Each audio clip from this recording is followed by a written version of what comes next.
دشمن مصطفیٰ سے یہ کہہ دو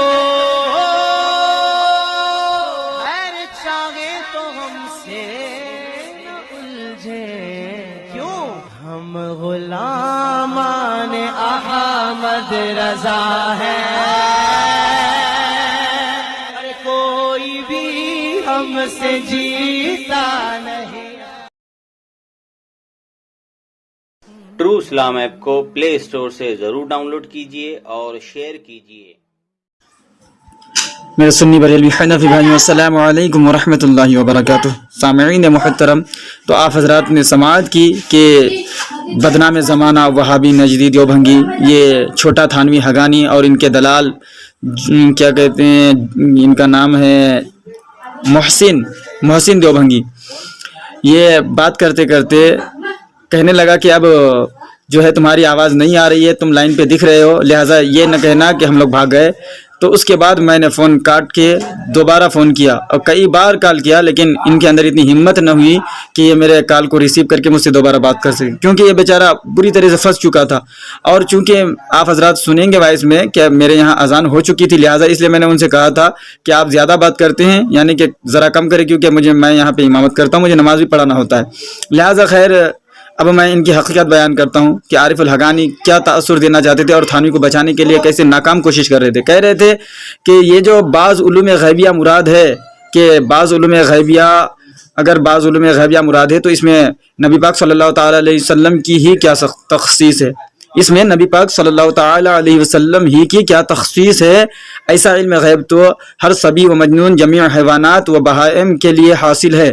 تو یہ کہتے ہیں کہ مطلب یہ ہے کہ کہیں پہ کتے سور اگر موجود ہیں، معاذ اللہ، 100,000 معاذ اللہ، کہ کہیں پہ کتے سور بلی موجود ہیں اور کوئی تھانوی دیوبھنگی وہاں موجود نہیں ہے، تو اس جگہ میں جو کام ہوتا ہے وہ سور اور کتے کو پتہ ہوتا ہے۔ تو چونکہ یہ جو ہے غیب میں آ گیا، کیونکہ تھانوی وہاں نہیں تھا تو تھانوی کے لیے غیب ہو گیا، تو اب جب یہ غیب سور اور کتے جان گئے تو اسی طرح بعض علوم غیبیہ جو نبی پاک صلی اللہ تعالی وسلم جانتے ہیں، تو معاذ اللہ، 100,000 معاذ اللہ ان زبانوں پر کوڑ کی بیماری مسلط کر دے جو اس عبارت کو صحیح مانتے ہیں۔ کہتے ہیں کہ اس اعتبار سے جو ہے نبی پاک صلی اللہ تعالی علیہ وسلم کے برابر ہے، یعنی کہ بعض علوم غیبیہ جو یہ سور کتے بلی جانتے ہیں، تھانوی اور دیوبھنگی کے ناموجودگی میں ان کے نگاہوں کے سامنے جو کچھ ہوا تو تھانوی اور دیوبھنگیوں کے نہ جاننے کی بنا پر وہ علم غیب ہوا، اور اس اعتبار سے بعض علم غیبیہ کتے سور بھی جانتے ہیں اور جاننے میں رسول پاک صلی اللہ تعالی علیہ وسلم کے برابر ہیں۔ تو یہی میں نے کہا کہ بھائی یہی تو میں بھی کہہ رہا ہوں کہ تمہارے دیوبھنگی تھانوی میں اور سور میں کوئی فرق نہیں ہے۔ تو کہہ رہا ہے کہ تم پیٹ سے نکال رہے ہو، تو پہلی بات یہ بتا دو کہ تمہارے تھانوی نے یہ کہاں سے نکالا ہے، یہ جو عبارت نقل کیا ہے کہاں سے نقل کیا ہے اور کہاں سے نکالا ہے؟ کیا قرآن سے نکالا ہے؟ ایک آیت پیش کرو، حدیث سے نکالا ہے، ایک حدیث پیش کر۔ اب میں بتاتا ہوں، اب ہو بہو ان کے ہی تھانوی کے اصول کے مطابق ہے جو میں نے سوال کیا ہے، لیکن چونکہ اس میں بالکل واضح ہو جاتا ہے اور دیوبھنگیت ننگی ہو جاتی ہے اور بریلویت کی تلوار جو ہے ان کے سر پر مسلط ہو جاتی ہے، لہٰذا یہ اپنے آپ کو بچانے اور جان چھڑانے کے لیے الزام لگاتا ہے کہ یہ پیٹ سے نکالا ہے۔ حقیقت میں یہ اصول بالکل تھانوی صاحب کے اصول کے مطابق ہے، عین مطابق ہے۔ دیکھیں نا، جس طرح کہا کہ بعض جانوروں کو علم غیب حاصل ہے، کیونکہ تھانوی اور دیوبھنگی وہاں نہیں تھے، اس لیے تھانوی اور دیوبھنگی کے لیے وہ غیب ہو گیا، لہٰذا تو بعض علوم غیبیہ جانور بھی جانتے ہیں، نبی پاک صلی اللہ تعالی وسلم بھی جانتے ہیں، تو معاذ اللہ جاننے میں برابر ہیں۔ تو اسی لیے میں کہتا ہوں، دیکھیے سور بھی آنکھوں سے دیکھتا ہے، وہاں بھی تھانوی رشید احمد گنگوئی، قاسم نانوتوی اور خلیل احمد امبیڈوی، جتنے دیوبھنگی بد مذہب ہیں یہ سارے بھی آنکھ سے دیکھتے ہیں، سور بھی آنکھ سے دیکھتے ہیں۔ اب بتائیے کہ آنکھ سے دیکھنا یہ صفت ہے، تو یہ صفت تھانوی میں بھی ہے، رشید احمد گنگوئی میں بھی ہے، سور میں بھی ہے، تو اب دیکھنے میں برابر ہوئے کہ نہیں ہوئے؟ آنکھ سے دیکھنے میں سور تھانوی برابر ہوئے کہ نہیں؟ تو بتاؤ یہ میرا اصول تھانوی کے اصول سے کہاں غلط ہے، کہاں ان کے خلاف ہے، بلکہ عین اس کے اصول کے مطابق ہے۔ اسی طرح میں نے کہا کہ جس طرح دیوبھنگی نزدی وہابی کان سے سنتے، سننا ایک صفت ہے، اسی طرح سور بھی کان ہی سے سنتا ہے، ادھر ادھر سے نہیں سنتا۔ اگر وہابی دیوبندی پچھواڑے سے سنتے ہیں تو یہ الگ بات ہے، لیکن ہم نے تو بھائی یہی دیکھا ہے کہ سننے کے لیے کان کی ضرورت پڑتی ہے، مخلوق کان ہی سے سنتے ہیں۔ تو جس طرح کان سے سور سنتا ہے دیوبھنگی وہابی سنتے ہیں اور تھانوی بھی سنتا تھا، تو اب بتاؤ سننے میں سور اور تھانوی اور دیوبھنگی برابر ہوا کہ نہیں ہوا؟ تو میں کہا کہ یہ میں نے غلط کہا ہے یا صحیح کہا ہے؟ اگر صحیح کہا ہے تو آپ اس پر مہر لگائیں۔ تو اس نے الزام لگایا کہ یہ جو میں نے ہے پیٹ سے نکالا ہے، حالانکہ یہ جو ہے بالکل عین ان کے تھانوی صاحب کے اصول کے مطابق ہے۔ تو لہٰذا اگر دنیا وہابیت میں کوئی باغیرت ہے اور حلالی ہے تو مجھے وضاحت کر کے دے کہ میں نے جو مثال دیا ہے یہ ان کے تھانوی کے اصول کے خلاف ہے، ثابت کرے تو میں رجوع کر لوں گا، ورنہ یہ سارے دیوبندی وہابی نجدی کو، تھانوی کے چیلے چپاٹوں کو میں یہ دعوت فکر دے رہا ہوں کہ تم آؤ، اور آؤ کہاں؟ آؤ مسلک اعلیٰ حضرت رحمۃ اللہ تعالی علیہ کے بارگاہ میں، ان کے دامن کو تھام لو اور کہو میں مجرم ہوں آقا، مجھے ساتھ لے لو کہ رستے میں ہیں جا بجا تھانے والے۔ تو میرے سامعین محترم، بزرگوں، دوستوں، آپ حضرات سے گزارش ہے کہ آپ حضرات اس وائس کو زیادہ سے زیادہ شیئر کریں اور عوام الناس تک پہنچائیں، تاکہ عوام الناس ان کے دھوکے، فراڈ اور ان کے دجالی سے، ان کے دجل سے، ان کے فراڈ سے اپنے آپ کو بچائے اور اپنے ایمان و عقائد کی تحفظ کر سکے۔ چلو سنو، حفظ الایمان کی عبارت کا تعلق علم غیب سے ہے۔ اب علم غیب پر ہمارا موقف یہ ہے کہ اللہ تبارک و تعالیٰ کا علم غیب ذاتی ہے، قدیم ہے، لامحدود ہے۔ آقا صلی اللہ تعالی علیہ وسلم کا علم غیب عطائی، عارضی، حادث ہے۔ لہذا اللہ تبارک و تعالیٰ کے عطا سے نبی پاک صلی اللہ علیہ وسلم کو علم غیب حاصل ہے، اور نبی پاک صلی اللہ علیہ وسلم کے کسی بھی قول فعل عمل کے برابر کسی کا قول عمل فعل نہیں ہو سکتا۔ جو نبی پاک صلی اللہ علیہ وسلم کے قول فعل عمل کے برابر کسی غیر کو جو ہے مانے وہ پکا کافر ہے۔ یہ ہمارا موقف ہے۔ ہاں چلو اب اپنا موقف پیش کر۔ بھاگ گیا کیا دیوبھنگی؟ تیری بات؟ ہاں ہو گیا، چل میں ٹائم دے رہا ہوں۔ اب تو نہیں بولے گا؟ چل اگر موضوع سے ہٹے گا تو میں فون کر دوں گا تیری شکست۔ موضوع سے ہٹ کے بات کیا تو میں نے ڈائریکٹ موقف بیان کیا، اب تو بھی موقف پیش کرنا۔ بسم اللہ الرحمن الرحیم وقل جاء الحق وزهق الباطل ان الباطل كان زهوقا صدق اللہ العظیم۔ استغفر اللہ۔ محترم سامعین، جیسا کہ آپ حضرات نے منور نسبندی کی گفتگو کو سماعت فرمایا، اس نے اپنا موقف پیش کیا ہے علم غیب کے تعلق سے، اور اس کا یہ دعویٰ ہے کہ علم غیب کے تعلق سے مولانا اشرف علی تھانوی رحمۃ اللہ علیہ حفظ الایمان نامی رسالے میں ارشاد فرماتے ہیں، کیونکہ اس کا یہ کہنا ہے کہ حفظ الایمان کی عبارت کا تعلق جو ہے وہ علم غیب کے تعلق سے ہے۔ اس کا یہ نرا جھوٹ ہے اور لایعنی قسم کی بات کر رہا ہے یہ۔ اب آئیے میں بتا دیتا ہوں کہ علم غیب اس عبارت سے اس کا کوئی تعلق ہی نہیں ہے۔ مولانا تھانوی رحمۃ اللہ علیہ نے یہ نہیں فرمایا کہ اللہ کے نبی صلی اللہ علیہ وسلم کے علم غیب ان کو ہے یا نہیں ہے، اور اگر ہے تو کتنا نہیں، اس پر گفتگو نہیں فرما رہے مولانا تھانوی، بلکہ زید کا جو عقیدہ ہے وہ یہ ہے کہ بواسطہ اس معنی کر کہ رسول اللہ صلی اللہ علیہ وسلم عالم الغیب تھے۔ کیا تھے؟ عالم الغیب تھے۔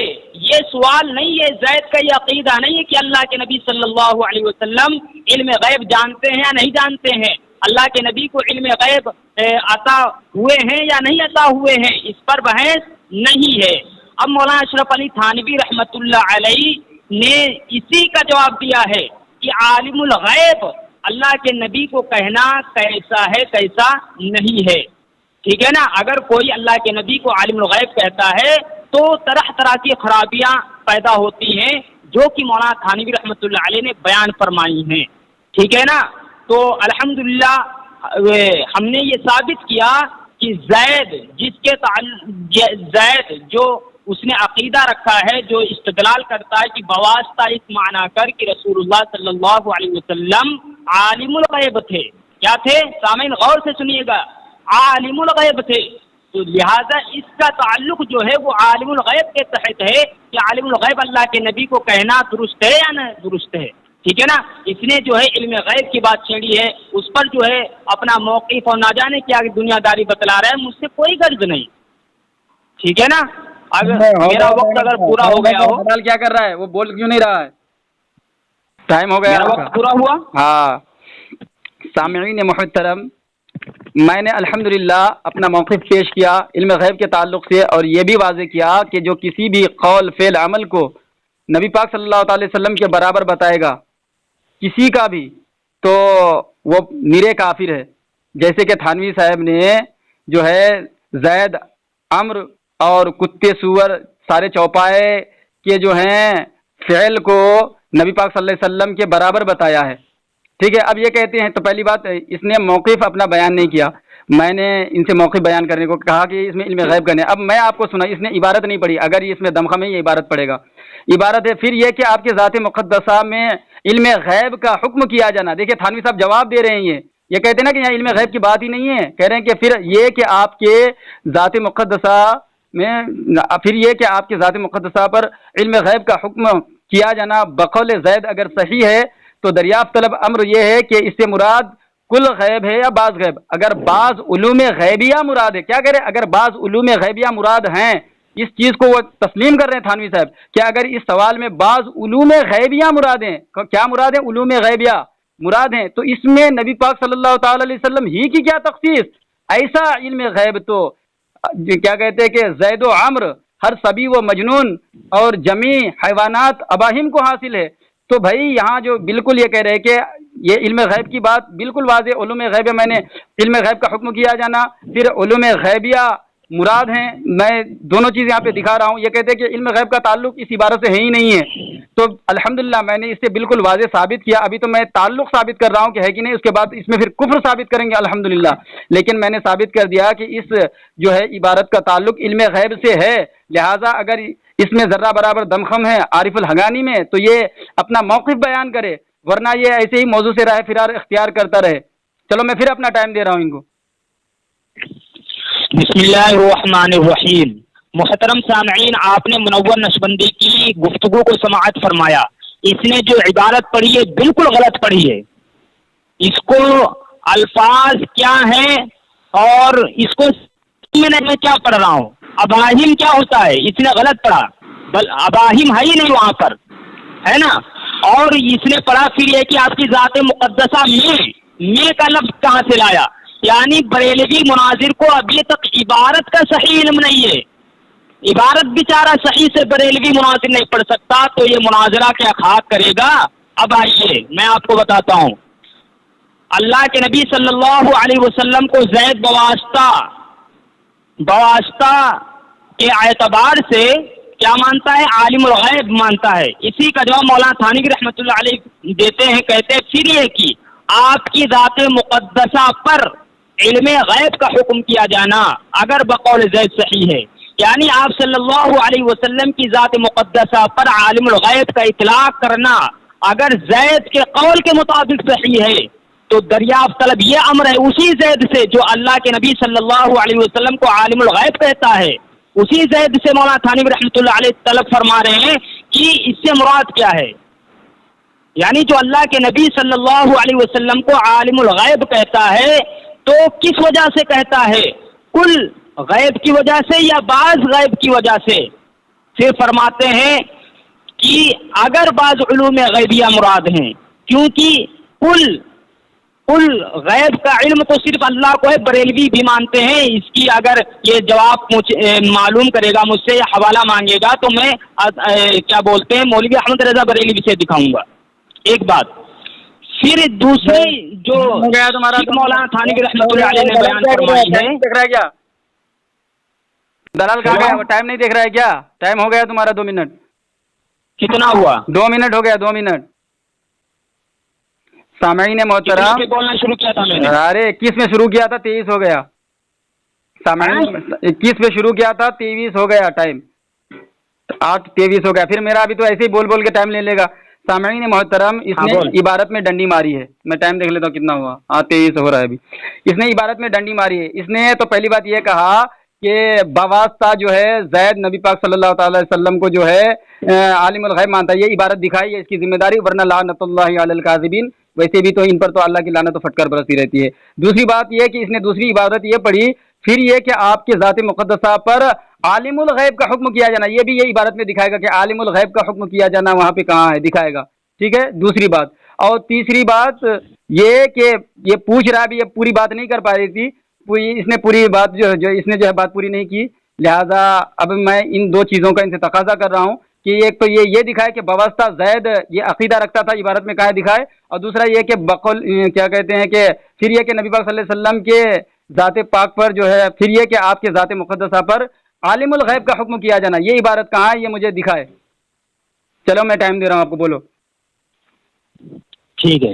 ہاں محترم سامعین، آپ نے منور نشبندی کی گفتگو کو سنا، مجھے تو ایسا محسوس ہوتا ہے کہ یہ بالکل علم سے کوڑا ہے، بیچارے نے ابھی تک حفظ الایمان نامی رسالے کا منہ تک نہیں دیکھا ہے، حالانکہ اگر یہ حفظ الایمان پڑھا ہوتا تو یہ کبھی بھی یہ اعتراض نہیں کرتا کہ زید کا جو عقیدہ ہے وہ بواسطہ علم غیب، علم کی وجہ سے اللہ کے نبی صلی اللہ علیہ وسلم کو عالم الغیب کہتا ہے۔ شروع ہی میں جو سوال پوچھا گیا تھا وہاں پر یہ صاف طور پر لکھا ہوا ہے۔ کیا لکھا ہوا ہے میں آپ کو بتاتا ہوں۔ علم غیب کی دو قسمیں، بالذات اس معنی کر کے رسول اللہ بالذات اس معنی کر کے اللہ کے سوا کوئی عالم الغیب نہیں ہو سکتا، اور بواسطہ اس معنی کر کے رسول اللہ صلی اللہ علیہ وسلم عالم الغیب تھے۔ ٹھیک ہے، یہ سوال ہی میں جو ہے مذکور ہے۔ ٹھیک ہے، اب اسی کا جواب مولانا تھانوی رحمۃ اللہ علیہ دیتے ہیں۔ پھر یہ کہ آپ کی ذات مقدسہ پر علم غیب کا حکم کیا جانا، اب اس نے کہا یہاں پر اس نے جو ہے عالم الغیب کا لفظ بولا ہے۔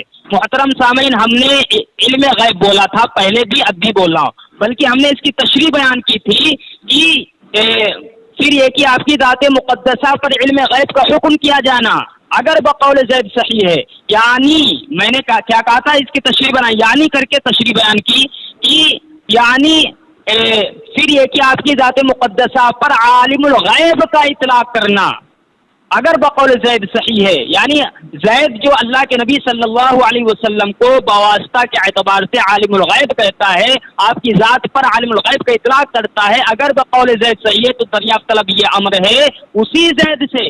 کس سے مراد کیا ہے، کس وجہ سے وہ آپ کی صلی اللہ علیہ وسلم کی ذات پر عالم الغیب کا اطلاق کرتا ہے، بعض کی وجہ سے یا کل کی وجہ سے؟ کل تو ان رضا خانیوں کے نزدیک بھی باطل ہے، یعنی کل نہیں مانتے ہیں، اور اس کا ثبوت میں احمد رضا بریلوی سے دے سکتا ہوں۔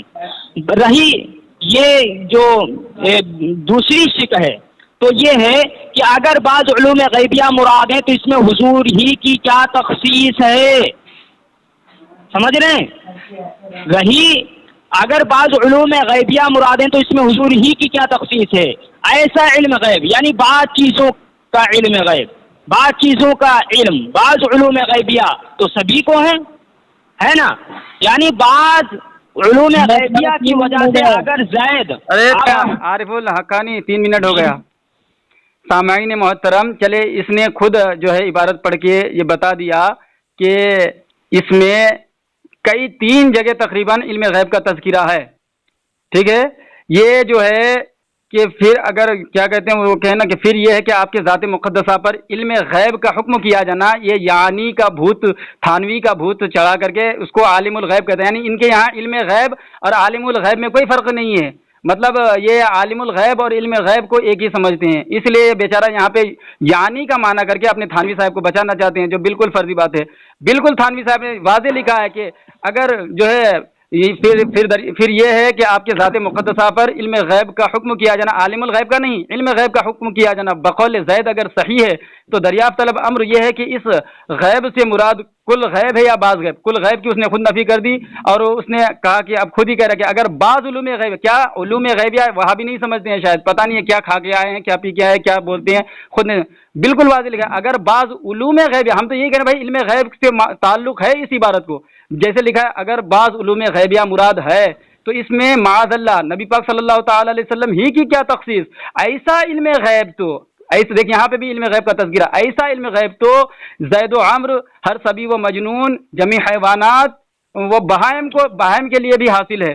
بالکل اس نے علم غیب کا تذکرہ، اس لیے میں نے اپنا موقف یہ پیش کیا تھا کہ جو نبی پاک صلی اللہ علیہ وسلم کے کسی بھی قول اور فعل کے برابر کسی غیر کے قول و فعل کو بتائے گا وہ پکا کافر ہے۔ میں اپنا یہ بتایا ہوں اور میں نے جو ہے علم غیب کے موقف کو بھی پیش کیا ہے، لیکن یہ بیچارہ کیوں علم غیب کا موقف پیش نہیں کر رہا ہے، کیوں آنا کانی کر رہا ہے، کیوں اعلیٰ حضرت کی بارگاہ میں جا رہا ہے جو ہے اعلیٰ حضرت کے جو ہے چوکھٹ پہ دروازہ کھٹکھٹانے کے لیے. تو ان کو چاہیے کہ یہ پہلے اپنا علم غیب پر موقف پیش کرے, پھر اسی عبارت پر الحمدللہ میں نے تو یہ ثابت کر دیا کہ اس عبارت میں علم غیب کا تعلق ہے, اس عبارت کو علم غیب سے تعلق ہے. اب یہ عارف الحقانی بالکل جھوٹا ثابت ہوا کیونکہ اس نے خود عبارت پڑھی ہے, آپ حضرات خود سمجھ جائیں گے. لہٰذا پھر میں ان کو ایک بار اور ٹائم دیتا ہوں کہ یہ علم غیب پر اپنا موقف پیش کرے اور ادھر ادھر بھاگنے کی کوشش نہ کرے. ہاں بولو عارف الحقانی, میں ٹائم دیا تو 3 منٹ بولو گا, لیکن تو بولو پھر بھی. ٹھیک ہے. محترم سامعین, آپ حضرات نے اس کی گفتگو سنی. اب میں انشاءاللہ اس کو واضح کر رہا ہوں, کیونکہ ہم نے یہ واضح کیا کہ یہاں حفظ الایمان میں یہ بحث نہیں ہے کہ علم غیب اللہ کے نبی کو ہے یا نہیں ہے, اور اگر ہے تو کتنا ہے کتنا نہیں, اس پر بحث ہی نہیں ہے نا. اور یہ اس نے علم غیب پر اپنا موقف پیش کیا ہے.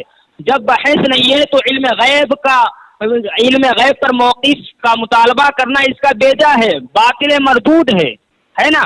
بات اس میں ہو رہی کہ زید کا جو عقیدہ ہے کہ عالم الغیب اللہ کے نبی ہیں, اسی کا جواب دیتے ہیں کہ زید جو اللہ کے نبی کو عالم الغیب کہتا ہے تو کس وجہ سے کہتا ہے؟ بعض علوم غیب کی وجہ سے یا حضور کی وجہ سے؟ اگر بعض علوم غیبیہ مراد ہیں تو اس میں حضور ہی کی کیا تفصیل ہے؟ یعنی اگر بعض علوم غیبیہ کی وجہ سے وہ ایک ہی چیز کا علم ہو, اگر وہ اللہ کے نبی صلی اللہ علیہ وسلم کو عالم الغیب کہتا ہے تو اس میں یہ خرابی آتی ہے کہ اس میں حضور کی تفصیل عالم الغیب کہنے میں اللہ کے نبی کی کوئی تعریف نہیں, کوئی کمال نہیں, کیونکہ ایسا علم غیب یعنی بعض چیزوں کا علم غیب, بعض چیزوں کا علم غیب تو سبھی کو ہے, جانوروں کو ہے, پاگلوں کو ہے, بچوں کو ہے, سبھی کو ہے. کیونکہ ہر شخص کو یہ فقہ مولانا ثانوی رحمۃ اللہ علیہ نے لکھا, کیونکہ ہر شخص کو کسی نہ کسی ایسی بات کا علم ہوتا ہے جو دوسرے سے مخفی ہوتا ہے, تو چاہیے کہ سب کو عالم الغیب کہا جائے. مولانا ثانوی رحمۃ اللہ علیہ نے صاف فرمایا ہے کہ اگر بعض علوم غیبیہ سے اللہ کے نبی کی ذات پر عالم الغیب کا اطلاق کیا جائے گا تو یہ خرابی لازم آئے گی کہ جن لوگوں کو بعض علوم غیبیہ حاصل ہوں گی ان کو بھی عالم الغیب کہا جائے گا, کہنا پڑے گا, جو کہ باطل ہے, جو کہ مردود ہے نا. امام ثانوی رحمۃ اللہ علیہ نے ذکر کیا. اب دیکھیے سامعین, ہم نے صاحب واضح طور پر بیان کر دیا کہ بات جو ہے وہ عالم الغیب میں ہے نا, شروع میں بھی عالم الغیب, آخر میں بھی عالم الغیب. اس طرح سے واضح ہو جاتا ہے کیونکہ ہر شخص کو کسی ایسی بات کا علم ہوتا ہے جو دوسرے سے مخفی ہوتا ہے, تو چاہیے کہ سب کو عالم الغیب کہا جائے. پھر 3 منٹ آپ بول چکے. سامعین محترم, چلیے یہ جو ہے اس بات کو تو کبھی ایکسیپٹ کرے گا نہیں, کیونکہ وہاں بھی ہوتی ہیں جو بولتی ہیں سمجھتی نہیں ہیں, جبکہ انہوں نے عبارت پڑھ کے خود یہ ثابت کر دیا, کیونکہ سوال ہی علم غیب کے تعلق سے ہوا ہے, لیکن یہ کہتا ہے کہ علم غیب کے تعلق سے نہیں ہوا ہے, تو یہ کبھی نہیں مانے گا. جبکہ میں نے کہہ دیا, اس نے خود عبارت پڑھی کہ اگر بعض علوم غیبیہ مراد ہے, یہاں علم غیب کا تذکرہ ہو رہا ہے کہ نہیں ہو رہا ہے, پھر ایسا علم غیب تو یہاں پہ علم غیب کا تذکرہ ہو رہا ہے کہ نہیں ہو رہا ہے, تو یہی علم غیب کے تعلق سے میں موقف بتانے کو کہہ رہا تھا, کبھی بتائے گا نہیں. اب اس نے جو عبارت پڑھی اور اس نے کہا کہ جو ہے کہ بعض جو ہے غیب جو دوسرے سے مخفی ہوتا ہے اور دوسرے جانتے ہیں, اس لیے جو ہے ہر کوئی کسی کو کچھ نہ کچھ غیب معلوم ہے. چلے ان کے جگہ پہ میں ان کے تھانوی صاحب کو بٹھا دیتا ہوں. چلو, تھانوی بھی منہ سے کھانا کھاتا ہے, سور بھی منہ سے کھاتے ہیں, ایسا تو نہیں کہ تھانوی دیوبندی پچھواڑے سے کھاتے ہیں, منہ سے ہی کھاتے ہیں نا. چلو, تو اسی اصول کو سامنے رکھ کر اب ہم کہہ سکتے ہیں نا کہ تھانوی سور کے جیسا ہے, تھانوی کھانے میں سور کے کھانے میں کچھ فرق نہیں ہے. چلو, تو یہ عارف الحقانی سارے دیوبندی کو اس بات پر مہر بھی لگانا کہ ہاں تھانویوں کے دیوبندیوں کے تھانوی کے اور دیوبندیوں کے کھانے میں اور سور کے کھانے میں کچھ فرق نہیں ہے, برابر ہیں دونوں, سور بھی اور تھانوی بھی اور سارے دیوبندی. پھر تھانوی صاحب کے سونے میں اور سور کے سونے میں کیا تھانوی صاحب کی تخصیص ہے بھائی؟ سور بھی آنکھوں کو بند کر کے سوتا ہے, تھانوی بھی آنکھوں کو بند کر, سارے دیوبندی بھی آنکھیں بند کر کے سوتے ہیں اور سونے کے ٹائم بے خبر ہوتے ہیں. تو لہٰذا اب اس اعتبار سے ہم کہیں گے سارے دیوبندی اور سور میں کوئی فرق نہیں, دیوبندی بھی جو ہے آنکھ بند کر کے سوتے ہیں, سور بھی آنکھ بند کر کے سوتے ہیں, تھانوی رشید احمد گنگوی سب سونے میں سور کے جیسے ہیں, لہٰذا سور میں اور تھانوی میں کوئی فرق نہیں. ایسے بھی کہ بھائی جو ہے سور کا بھی پیٹ ہے, دیوبندیوں کا بھی پیٹ ہے, اور تھانوی رشید احمد صاحب کا پیٹ تھا, لہذا پیٹ کے حساب سے دیوبندی میں سور میں کوئی فرق نہیں, اس لیے کہ پیٹ کھانا ہضم ہونے کا ذریعہ پیٹ ہے, تو سور بھی اپنا کھانا پیٹ, سور کا کھانا بھی ان کے پیٹ میں جا کے ہضم ہوتا ہے. اور وہ اپنا پیٹ بھرتا ہے کھا کر کے، دیوبندی بھی اپنا پیٹ بھرتے ہیں کھانا کھا کر کے، تو لہٰذا سور میں اور دیوبندی میں کوئی فرق نہیں ہے۔ چلو تو ان چیزوں کو یہ عارف الحقانی کہے کہ ہاں یہ ہمارے مولویوں کی تعریف ہے، اس میں کوئی توہین نہیں ہے، تو چلو ٹھیک ہے، پھر میں مان لوں گا یہ جو کہے گا۔ میں نے جو بات ابھی کہی ہے ان کو یہ بتا دے کہ اس میں ہمارے مولوی کی دیوبندی کی کوئی توہین نہیں ہے۔ اگر یہ سیدھی بات کی تو ٹھیک ہے، ورنہ میں فون کر دوں گا، آپ حضرات خود ہی فیصلہ کریں گے۔ ہاں بولو عارف الحقانی۔ بولیے۔ ہاں بولو۔ محترم سامعین، کہاں حفظ ایمان کی عبارت اور کہاں اس کے پیٹ کی یہ ایجاد، سمجھ رہے ہیں آپ؟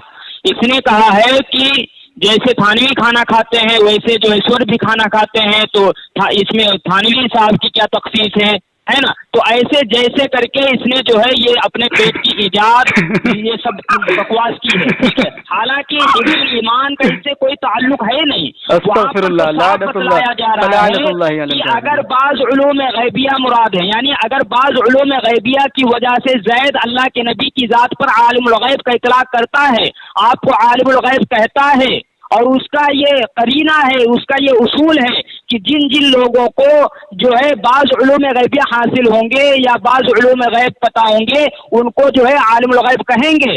یعنی عالم الغیب کہنے کے لیے اس کا جو قرینہ ہے وہ یہی ہے کہ بعض علوم غیبیہ ہے نا۔ تو مولانا تھانوی فرماتے ہیں کہ اگر بعض علوم غیبیہ مراد ہے تو اس میں حضور کی کیا تخصیص باقی رہتی ہے؟ ارے ہمارے آقا کے علوم تو بہت سارے، ہمارا ایمان ہے، ہمارے بزرگوں کا عقیدہ ہے، اور ہمارے اکابرین دیوبند کا یہ عقیدہ ہے کہ اللہ نے ہمارے نبی صلی اللہ علیہ وسلم کو بے شمار جو ہے علوم عطا فرمائے ہیں جو آپ صلی اللہ علیہ وسلم کے لیے ضروری تھے، ہے نا۔ آپ صلی اللہ علیہ وسلم کے لیے ہمارا یہی ایمان ہے کہ آپ اللہ کے رسول ہیں اور اللہ نے آپ کو بے شمار علوم عطا فرمائے ہیں۔ دیکھیے عارف الحقانی صاحب، آپ بہت بات کر رہے ہیں، آپ بہت ٹائم لے رہے ہیں، کئی بار آپ 3 منٹ تک بولے ہیں، بس کیجیے آپ۔ سامعین دیکھیے بیچ میں بولا، بیچ میں نہیں، کئی بار میں آپ کو 3 منٹ کا ٹائم دیا، ابھی 2 منٹ آپ کا ہو گیا۔ 2 منٹ پورے نہیں ہوئے ہمارے، کتنا 2 ہوا؟ منٹ پورے نہیں ہوئے۔ اچھا چلو بول لو، نہیں ہوا تو بولو۔ 2 منٹ پورے نہیں ہوئے، یہ اس نے غلط مباحث کر دیا۔ ارے چل لے، بول لے، بول لے۔ سامعین دیکھیے اس کی شکست ہو گئی۔ ارے کیسے شکست؟ 3 منٹ تک تم بات کیے ہو، 3 منٹ تک، تو اس کا کیا؟ 2 منٹ کا تو پہلے تمہارا کب شکست ہوا؟ اس نے بولا میرے بارے میں بول دیا، آج اس کی شکست ہو گئی۔ اچھا اب یہ بھاگے گا، جانتا ہے کہ ابھی میں ان کو ابھی دھلائی کروں گا۔ ہاں اچھا تو آپ کو آپ ٹائم نہیں دیکھ رہے؟ ارے ہمارا کہنا کہ ہم نے فون کاٹ دیا۔ ارے سنو وہ دیوبندی کرتے ہیں، سنو میری بات۔ 3 منٹ تک، 4 منٹ، ارے 3 منٹ تک جو تمہارے حقانی بولا تو تم کہاں تھے؟ دلالی کر رہے تھے؟ ماشاء اللہ صاحب، آپ نے جو ایمان کی عبارت سمجھائی ہے۔ سامعین محترم، یہ اب میری آواز پتہ نہیں جا رہی کہ نہیں جا رہی ہے، لیکن یہ سن نہیں رہا ہے سامعین حضرات، اس نے کہا اب یہ سنے گا نہیں۔ جی جی بولیے۔ آپ نے جو ایک بات کہی، The person you have called is speaking to someone else. You can wait or call again later. آپ نے جس ویکتی کو کال کیا ہے وہ انیہ کال پر ویست ہے،